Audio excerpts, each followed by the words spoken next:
Well, someone's handling Meek Mill's publicity for this album, especially on his Twitter, because he's getting open and honest on Twitter. He reacts to the back-to-back record and how he felt every time it was played in the club. This is Jordan Tower JT News. Hit that bell, hit that subscribe button, hit that thumbs up button, guys. Okay, so Meek Mill reacts to, he says, every time I heard back-to-back in the club, while I was in the club, I wanted to greenlight the DJ, and I don't blame him, okay?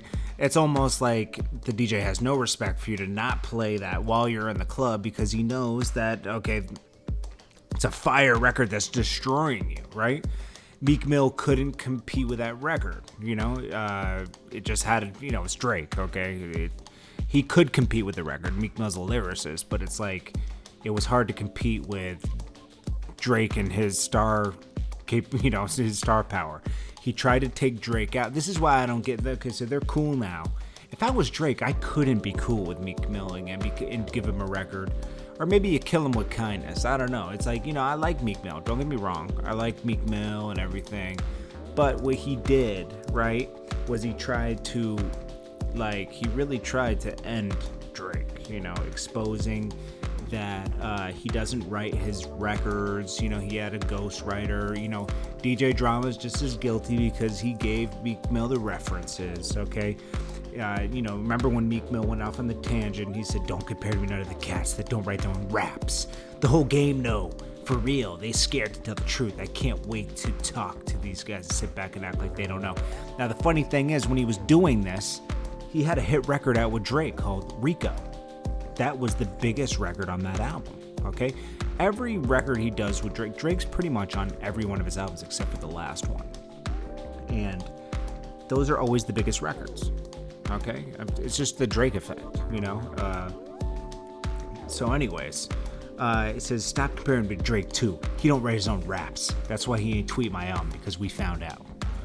That was like, what are you doing, bro?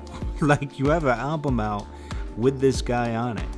I mean, it would have made more sense to just, sometimes people don't get, he was just frustrated because he wanted Drake's spot. And he said he was on drugs at the time, so he was reacting out of the drug thing. But, he kind of did it to himself, It's good that they came out of that and that Drake and, they made up, that's good. Because, you don't want to walk around with that kind of problem, that's just like, that was a deep issue, and I'm glad they got to a good place, and Meek has a pretty good album out. There's only a couple things I would, like, on the album, I wouldn't have touched that Getaway sample. Mobb Deep did it the best. It's hard to compare to that record. Mobb Deep just did it perfectly, But he has a lot of good records on that album.